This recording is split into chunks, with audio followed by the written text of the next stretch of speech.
Hello, very good evening to all of you. Today we will discuss the technical appraisal of a project. As we have already discussed, other appraisal, because there are so many dimensions, each and every project should go under technical appraisal, financial appraisal, economical appraisal, social appraisal, and so on. So if any of the appraisal, if not viable, then you can see the project is not viable. So a project, each and every project should be technically feasible, financially feasible, economically feasible, socially feasible. Then only you can see the project is viable, otherwise not. So in this section we will learn the technical appraisal of a project. So technical appraisal of a project is a continuous exercise during the course of project formulation. Technical analysis consists of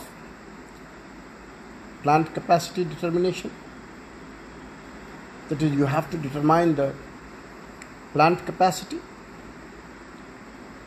You have to determine the materials and input, location and site selections, plant engineering, project engineering, and work schedule. Now, first of all, we will discuss the plant capacity determination. That how could it be possible to determine the plant capacity? So the plant capacity or production capacity refers to the number of units that can be manufactured during a given period, obviously. Because if you have two persons in your family, and if one person consumes 1 kg of rice, and there is 2 persons, it means you need to cook only 2 kg of rice. And if 2 kg of rice you can cook in, suppose, 2 liters of pressure cooker, which is required to invest 2000 rupees to purchase 2 liters of pressure cooker. But instead of this, if you purchase 10 liters of pressure cooker, the price of which is 10,000 rupees, then the investment of 10,000 is useless. Is it not? Because 10 liters of pressure cooker is overutilized, means you are using only 2 kg of pressure cooker, which 2 liters of pressure cooker is sufficient to cook. No need of 10 liters of pressure cooker. Because if you take 10 liters of pressure cooker, more energy is required. So other costs also will increase. Okay. So this is one of the factors, that plant capacity refers to the number of units that can be manufactured during a given period. There are a number of factors influence the capacity decision. For example, for many industrial projects, especially in process industries, a minimum economic size is required as per the technology employed. So minimum size is required. The capacity is also constrained by certain inputs. There are certain constraints you have. What is that? Electric power,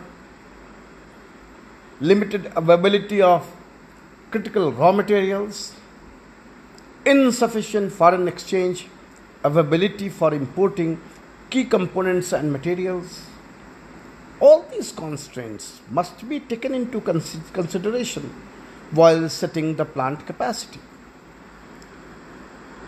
When there is no serious constraints, then the relationship between plant capacity and the investment cost is an important consideration. Yes, because the investment cost will increase if the plant capacity is higher, larger. As the plant capacity increases, the investment cost per unit capacity decreases. Plant capacity can be defined in two ways. One is feasible capacity and the other one is nominal maximum capacity. Feasible capacity is the capacity that can be attained under working conditions. This is determined on the basis of installed capacity, technical conditions of the plant, normal production stoppages, downtime of preventing plant maintenance and tool changes, holidays and shift changes. These are the factors which you will have to consider under feasible capacity. Now come to nominal capacity, maximum capacity. This is the capacity that is technically attained, and this corresponds to the supplier's guaranteed capacity. The capacity of the market to absorb the production is another determinant of plant capacity. If the market is very strong, higher plant capacity is advisable. If the market is uncertain, it is better to start with smaller plant capacity. If the market is anticipated to grow rapidly, the initial capacity can be higher than the market demand, and further addition to capacity be made as the market grows. Financial and managerial resources are another determining factors. No business can think of high plant capacity beyond what its resources can permit. A government restrictions on initial and subsequent additions to capacity is yet another important factor in choosing the plant capacity. Because there are certain government restrictions also. So you will have to think for the government restrictions on the initial and subsequent addition to the capacity or not. Materials and other inputs. In any technical appraisal of a project, the materials and other inputs required, their specification and prosperity, and the supplies are of considerable importance. The materials and other inputs required are closely linked with the location of the project, the technology and the equipment for the project. The materials and other inputs you can divide into four broad categories.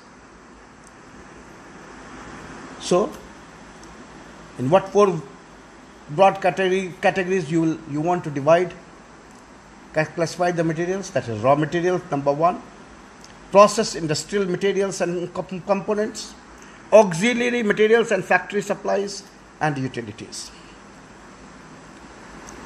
Raw materials in turn can be divided into, because there are so many types of raw material products, that is agricultural products, mineral products, forest products, livestock products, marine products. The quality of material and the available quantities must be assessed very carefully. The process industrial materials and components are an important input for many industries.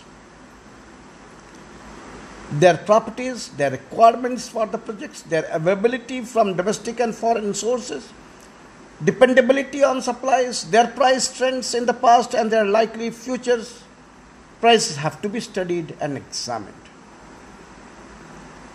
In addition, various auxiliary materials like chemicals, oils, packing materials are also required, and their total requirements should be assessed.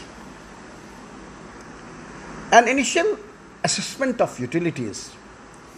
Utilities means power, water, steam, fuel, chilled water, oxygens, is made at the time of input study. A detailed study is, however, made after the project formulation is complete with respect to locations, technology, and plant capacity. The successful operation of the project depends on the availability of the utilities in sufficient quantities. Therefore, it is necessary to ascertain at the time of technical study the quantities of utilities required, their sources of supplies, shortage, bottlenecks, if any, and the ways to augment available shortages in supplies of one or more of the utilities. Location and sites. So, we have to take proper considerations at a time of selecting the location and site selection.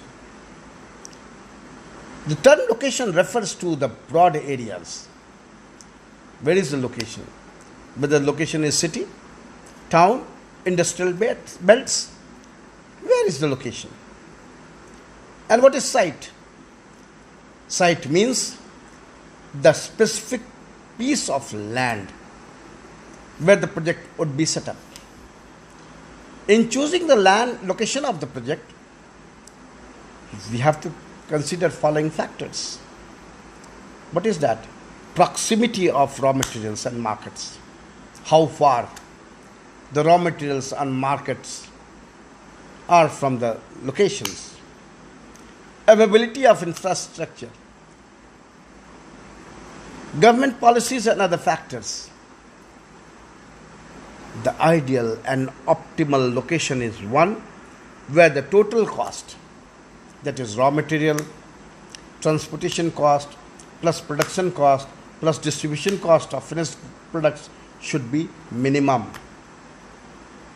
This implies that the resource-based project like a steel factory should be located very close to the source of iron ore. Means, if we want to start the steel factory, our location should be very near to the place from where we will get the iron ore. Then only the raw material cost, transportation cost, distribution cost should be minimum, otherwise not. A project based on imported materials such as an oil refinery, where should be the oil refinery project? Certainly very near to the port. If the oil refinery is not near to the port or seashore, your project cannot be survive. So the project based on imported raw materials such as an oil refinery should be located near a well-developed port for convenient handling of crude oil. A project for manufacturing perishable products, where it should be located to the market, that is center of consumption, because the product is very quickly perished, spoiled. So now availability of infrastructure. So whether the infrastructure is available or not, that we have to keep it in mind. That is power, good roads, rail communication facilities is a vital factor in choosing the location of a project. I already told you. So the location should be very near to the good roads, that is highway, near to the railway communication facilities. So all these are the vital factor in choosing the location of a project. Adequate supply of power is very essential, especially in the case of power intensive project in which we need more power. In evaluating the power supply, the stability of power supply and quantity of power supply available, the power tariff structure and the investment required by the project for a tie-up in the network of power supplying agency have to be studied very carefully. For transporting raw materials and other inputs and distributing final products, adequate transport facilities, that is rail, road, sea, inland or air, are needed. So the availability, reliability and cost of transportation for several alternative locations must be examined. The water requirements for the project based on the plant capacity and the types of technology should be assessed. After estimating the water required, the amount that will be available from the public water supply and the quantity required to be supplemented from surface or subsurface source can be determined.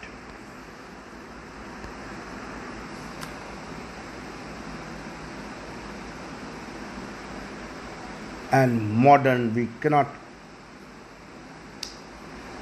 ignore the modern telecommunication system facilities, that is telephone, Wi-Fi, broadband, are required for each and every project, and the choice of location must be assuring these facilities. So the choice of location is also influenced by government policies. Yes. A typical example of such a policy is the regional dispersion of industries, regional imbalances. Because of the regional imbalances, government is providing some concessions and reliefs to the investors.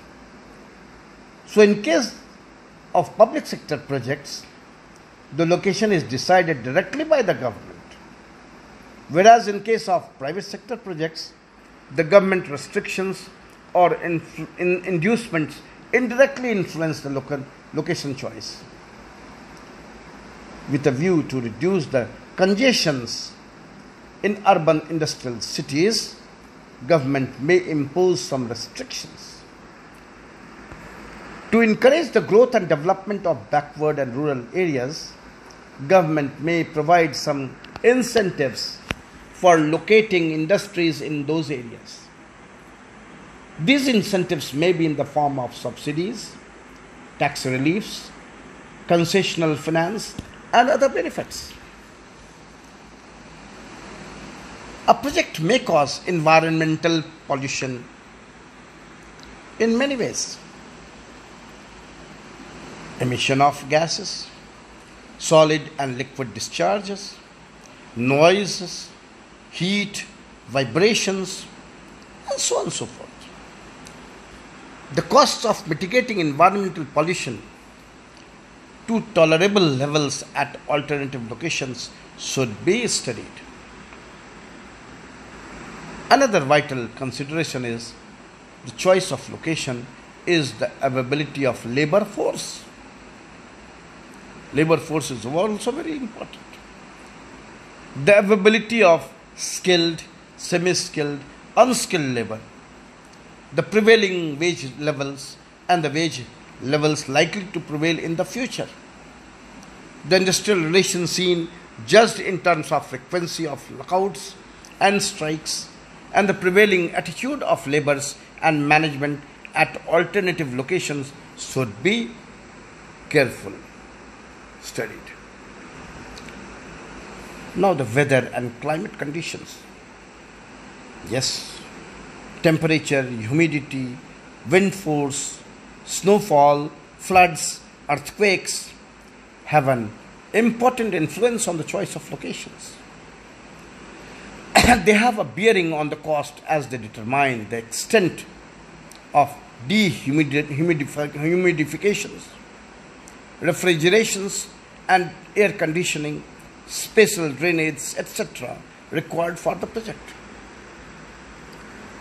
The living costs, availability of housing for workers and employees, educational facilities, medical facilities, recreational facilities, local public transport for commuting have to be assessed for alternative locations before choosing the locations. After choosing the location, 2 or 3 alternative sites must be considered and evaluated with respect to land cost, site preparation and development. Land cost tends to vary from site to another under the same location.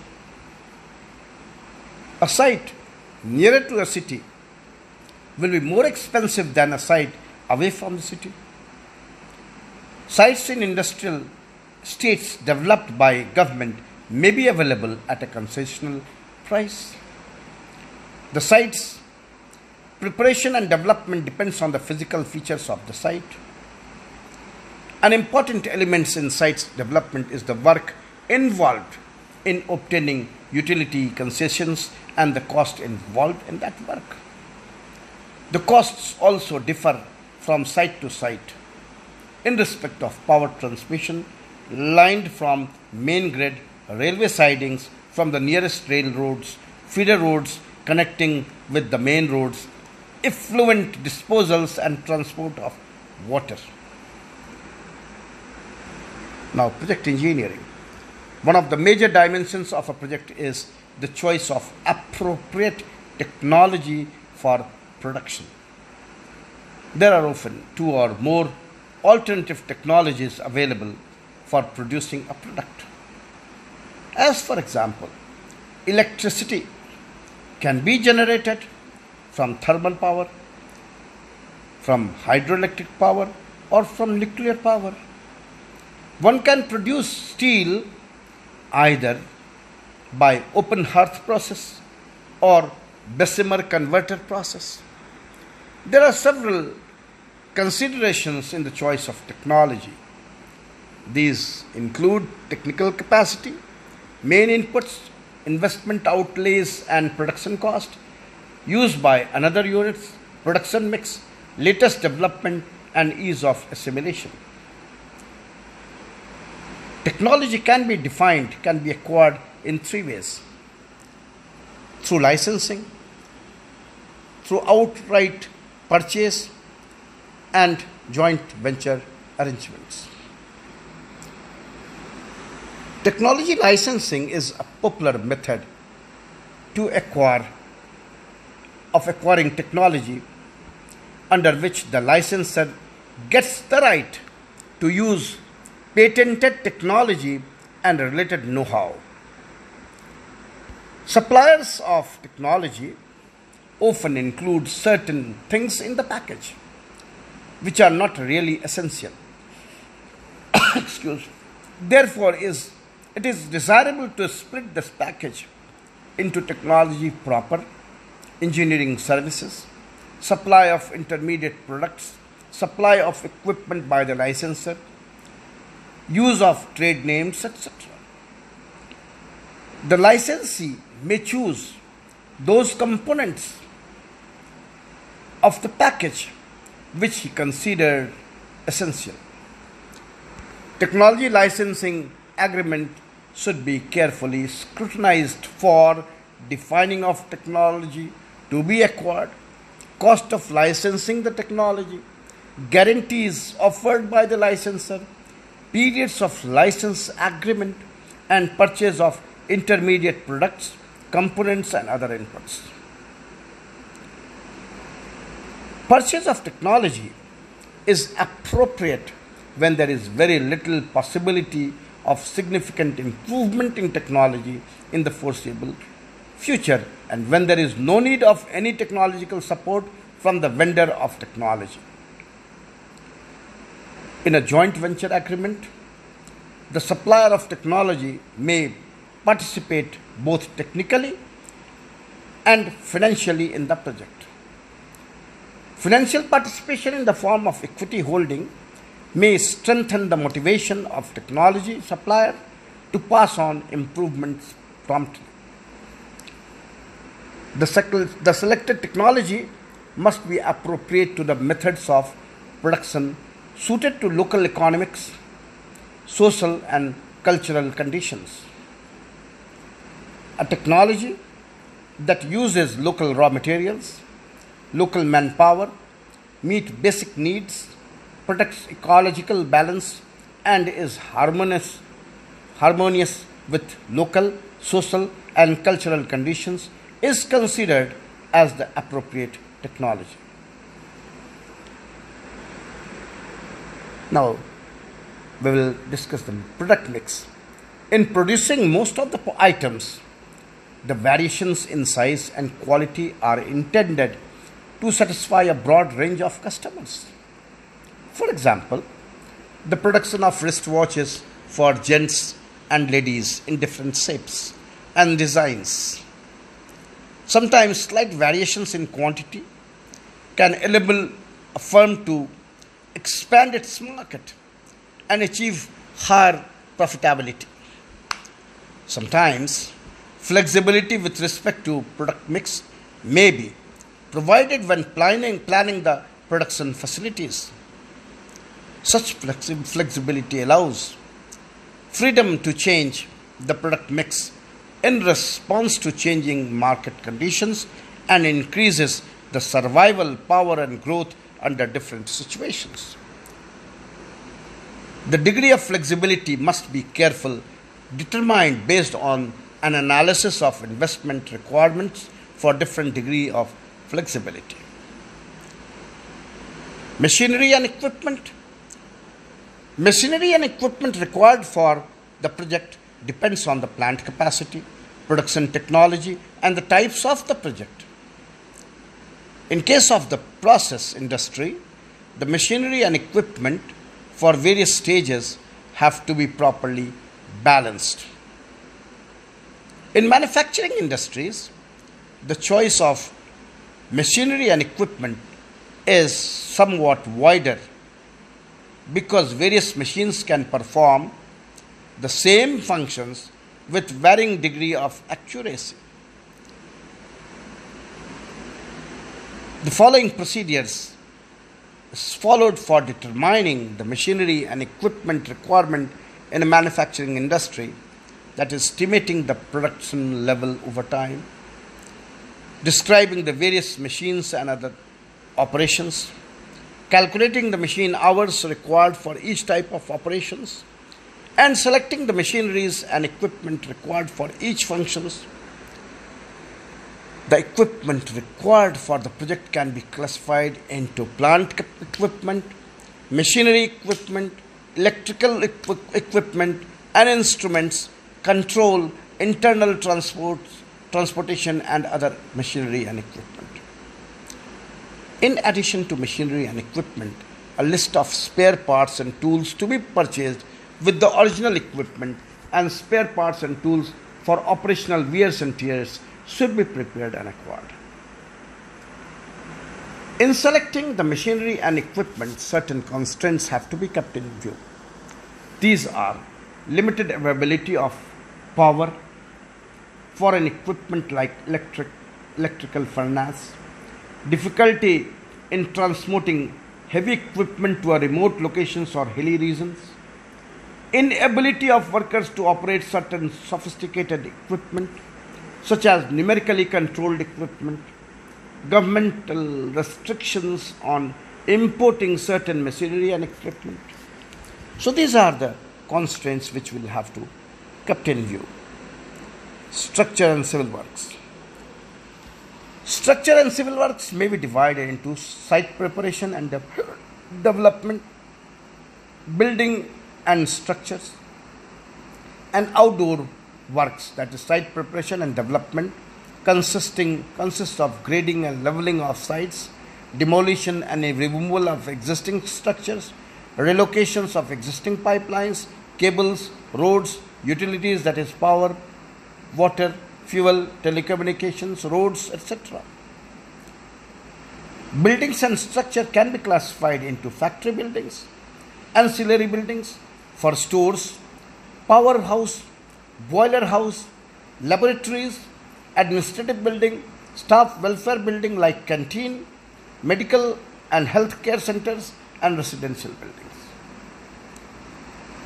Outdoor works include supply and distribution of utilities like power and water, gas, steams, etc., handling of treatment of emission, wastages and effluents, transportation and traffic arrangements, outdoor lightnings, landscaping, enclosures and supervisions.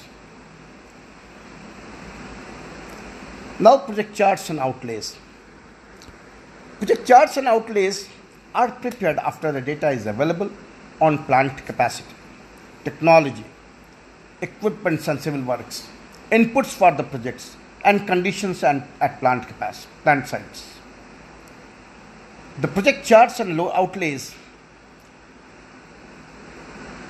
provide the basis for detailed project engineering and estimation of investment and production costs.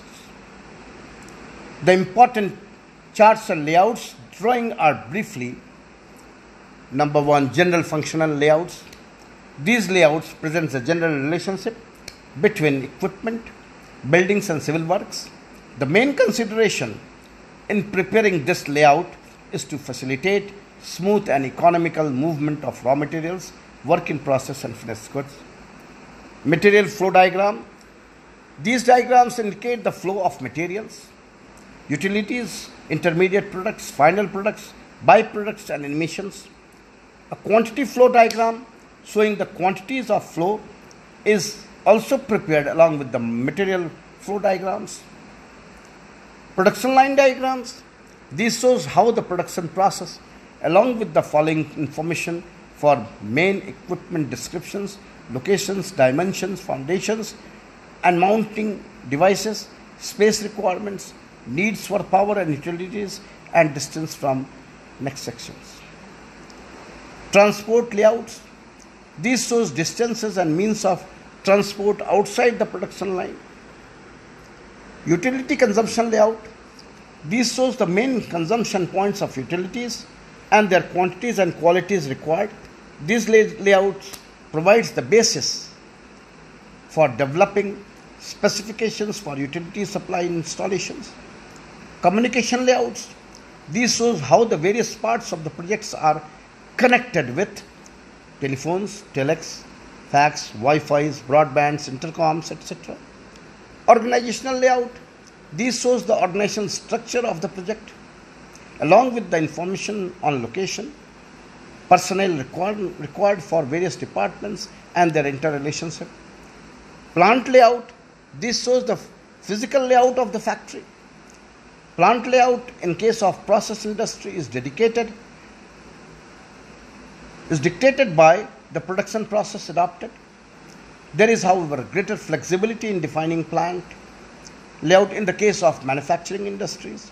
The plant layout is prepared with the following main considerations: that is consistency with production technology, smooth flow of goods from one stage to another, proper utilization of space for expansion, minimization of production cost, and safety of principles.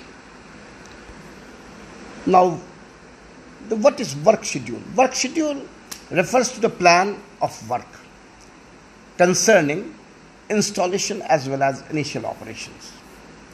The purpose of work schedule is to anticipate problems likely to arise during the installation phase and suggest possible ways for coping with them. To establish the phasing of investment according to the availability of finance and to develop a plan of operations covering the initial periods. There are occasions that when the plant is ready for operation, either electric power or raw materials is not available in sufficient quantities. In some other cases, the plant is not ready for operation when the raw material has arrived.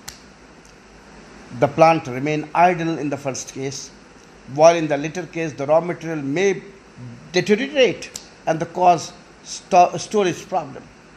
To avoid losses arising from the idle capacity to plant and deterioration of materials, work schedule should be carefully prepared so that the plant commissioning is synchronized with the availability of input materials. This is all about your technical appraisal. So if the project which you want to consider, if you appraisal all these factors, then only you can say the project is viable, otherwise not.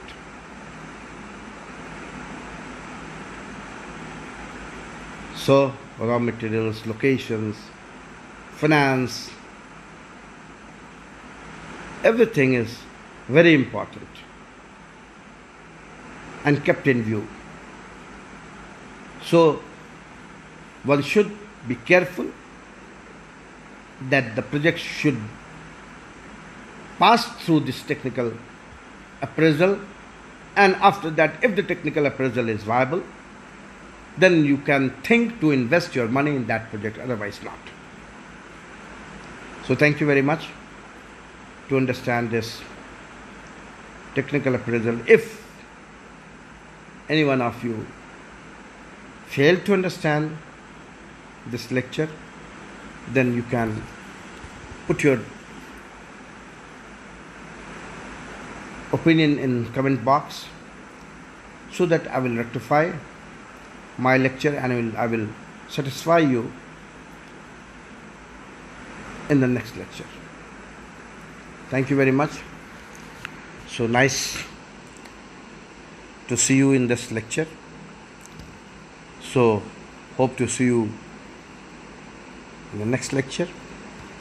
And one thing again I want to repeat, that nowadays we are passing through a very, very critical moment of time.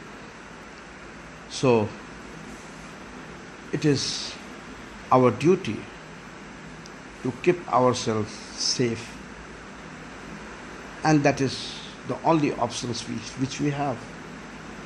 So if we want to keep ourselves safe, then we should stay at home. If not, it means we will invite some problems, and the problems which is around us is not simple, very complicated, very dangerous.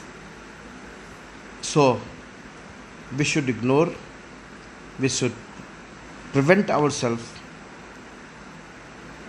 by putting ourselves in some wrong box. So thank you very much. Good night to all of you. We will see you in the next lecture. Take care.